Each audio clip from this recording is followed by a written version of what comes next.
Do you mind if I talk for a while about something I love? About water and the ocean. Ever since I can remember anything at all, the light, the smell, the sound and motion of the sea has been pure magic. Even the mere intimation of its presence. Gulls flying a little way inland. The quality of light in the sky beyond hills which screen it from view. The lowing of foghorns in the night. If ever I have to get away from it all, and, in the words of a Chinese poet, wash all the wrongs of life from my pores, there's simply nothing better than to climb out onto a rock and sit for hours with nothing in sight but sea and sky. Although the rhythm of the waves beats a kind of time, it's not clock or calendar time. It has no urgency. It's timeless time. Because I know I'm listening to a rhythm which has been just the same for millions of years. And it takes you out of the world of relentlessly ticking clocks. Clocks, for some reason or other, always seem to be marching, and armies never march to anything but doom. But there's no marching rhythm in the motion of waves. It harmonizes with the breath. It does not count our days. Its pulse is not in the stingy spirit of measuring, of marking out how much still remains. It's the breathing of eternity, like the Brahma of Indian mythology, who inhales and exhales, manifests and dissolves the worlds, endlessly, forever. As a mere conception, that sounds appallingly monotonous, until you listen to the breaking and washing of waves.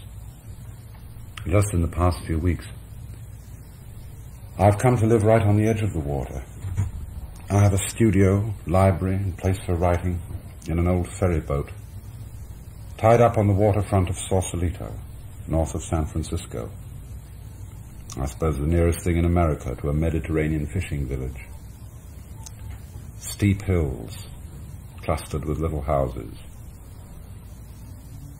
And below, along the rim of the bay, a forest of masts, rocking almost imperceptibly against a background of water and wooded promontories. In some ways it's rather a messy waterfront, not just piers and boats, but junkyards, industrial buildings, and all the inevitable literature of our culture. But somehow the land and seascape absorbs and pacifies the mess. Sheds and shacks thrown together out of old timbers and plywood, heaps of disused lumber, rusted machinery, and rotting hulls. All of this is transformed in the beneficent presence of the sea. Perhaps it's the quality of the light, especially early in the morning and towards evening, when the distinction of sky and water becomes uncertain, when the whole of space becomes opalescent, a sort of pearly luminous grey, and the rising or setting moon is straw yellow. In this light, all the rambling mess of sheds and junkyards is magical. Blessed with the white cries of gulls, and with the patterns of masts and ropes and boats at anchor, which put me in mind of landfalls a long way away, and of all the voyages of which one has dreamed. I look out now as I talk to you, across a wide space of nothing but water and birds, ending in a line of green slopes with clumps of trees.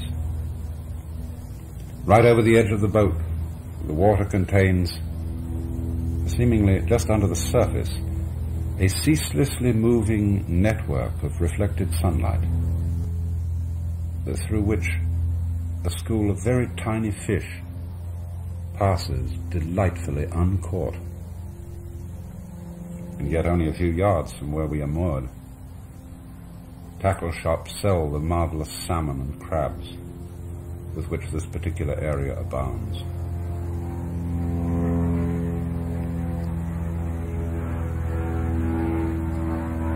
This is the paradox of the ocean. Sand, flying spray, pebbles and shells, driftwood, sparkling water, space incredibly luminous, with cloud banks along horizons, underlying skies into which one's imagination can reach forever. But under the surface of both sky and water, there's the grim business of preying. Men and birds against fish, fish against fish.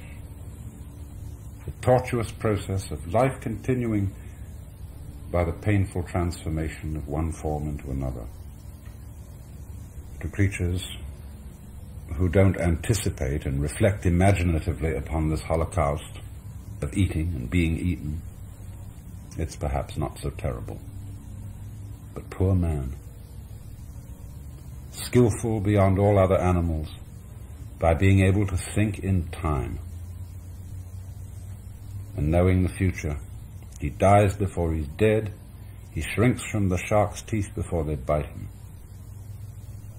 He dreads the alien germ long, long before its banquet begins.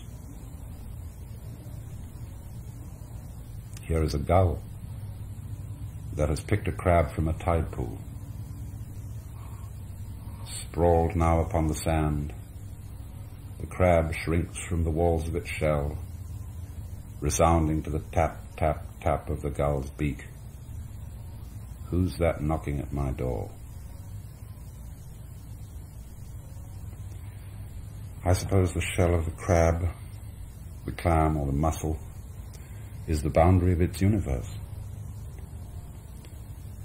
To put ourselves in their position, we should have to imagine a knocking sound, louder and louder, that doesn't come from anywhere in particular, from the door or the walls or the ceiling or the floor. Think of a knocking that comes from everywhere, that beats against the boundaries of space and consciousness, that comes as the intrusion of an utterly unknown dimension into our own familiar world. Let me in. Let me in. I love you so much I could eat you. I love you to the very core, especially the soft, juicy parts, the vitals most tender and alive. Surrender to this agony, and you will be transformed into me. Dying to yourself, you will become alive as me. We shall all be changed in a moment, in the twinkling of an eye, on the morning when the last trumpet sounds. For behold, I am he that stands at the door and knocks. There's no way of getting around it, is there? The gull isn't rapacious or greedy. It's just that his being alive at all is the same thing as eating crabs.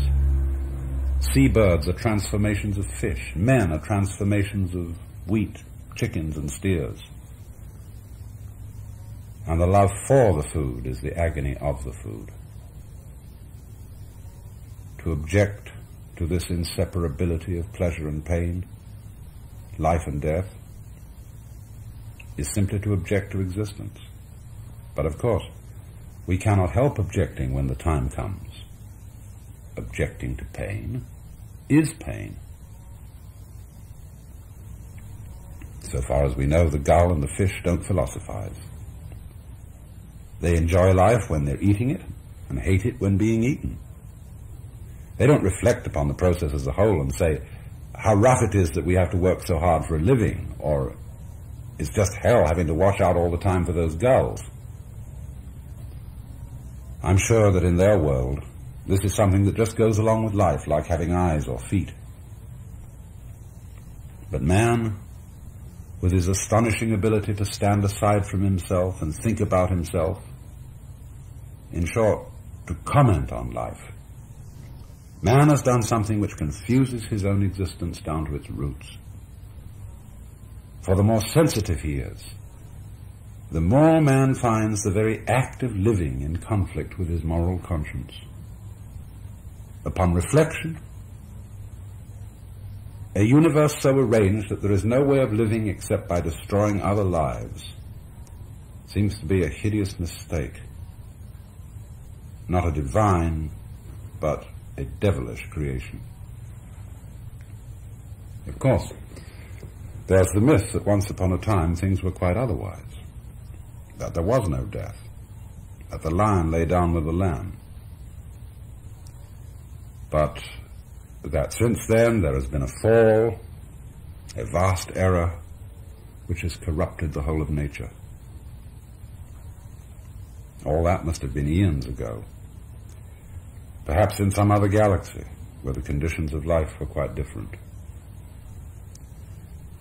Or perhaps the ghastly mistake was just that step in man's evolution which made it possible for him to comment, to reflect upon life as a whole. In being able to stand aside from life and think about it, he put himself outside it and found it alien. Perhaps thinking about the world and objecting to its whole principle are simply two aspects of the same mechanism. The very words suggest, don't they? Perhaps we must object to everything that becomes an object.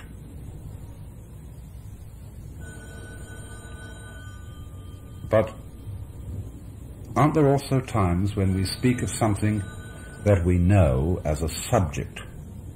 The subject of this book, the subject I am now studying. Would it be possible to subject to life instead of objecting to it? Is this playing with words, or does it possibly mean something?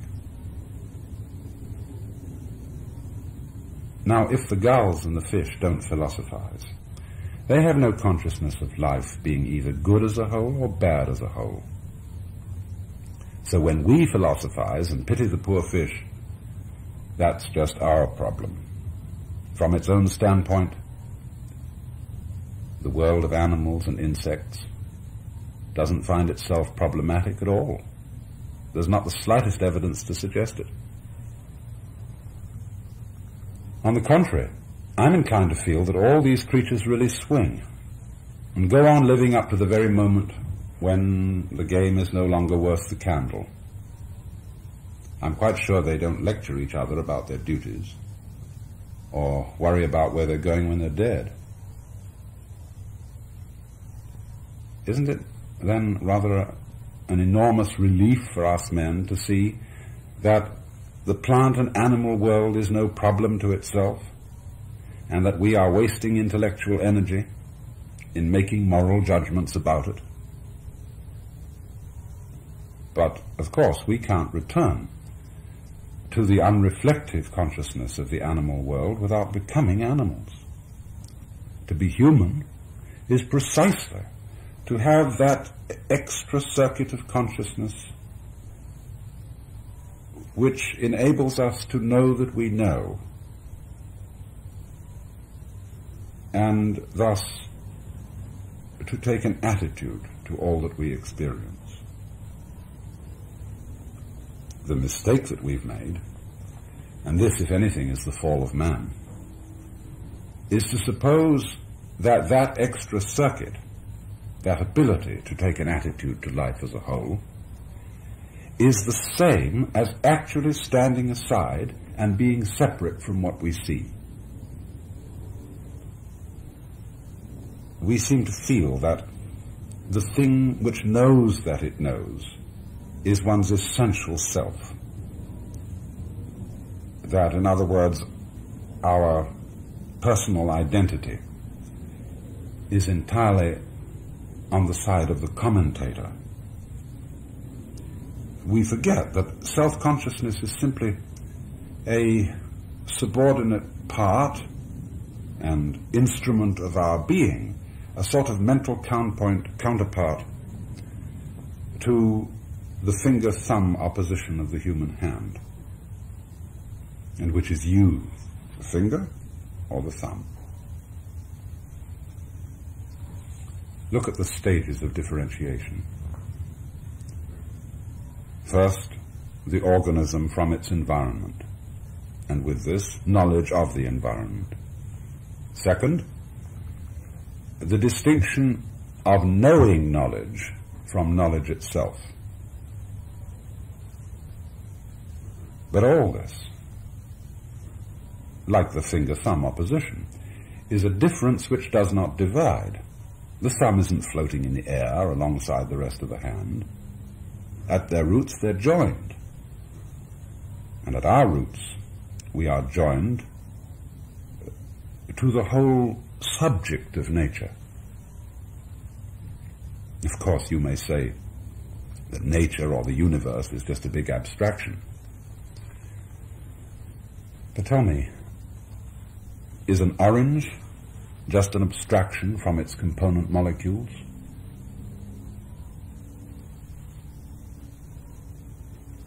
I think our difficulty is that our consciousness is too superficial, as if all our sensation were in the tips of the fingers and not in the palm. Our comments on life are insufficiently balanced by the clear sensation that what we are talking about is ourselves, and ourselves in a sense far more basic and real than that extra circuit which knows knowing. Are we misled by the fact that we move freely on the earth and aren't rooted to it in the same way as trees to the ground and fingers to the hand? Were we as spatially distant from the earth as one atom of an orange from another, I suppose we should be somewhere out by the moon. Now we know that the atom, molecule, cell, or subordinate organ of any particular organism is what it is by virtue of its place and its membership in the pattern of the whole. Blood in a test tube is rapidly ceasing to be the same thing as blood in veins. In the same way, man must beware lest in cutting himself off psychically from the world that he sees, and so isolating the subject from the object, lest in doing this he rapidly ceases to be man. So I think this is why I love the ocean. It's the most difficult part of nature to mess up with emblems and symptoms of man's dissociated consciousness. It's an environment in which the awareness of our roots can awaken, in which space, so real because of the light and color, can be seen to be joining things instead of separating them. Yes, and I've just discovered that knocking on the wall of space and consciousness was my own heart beating.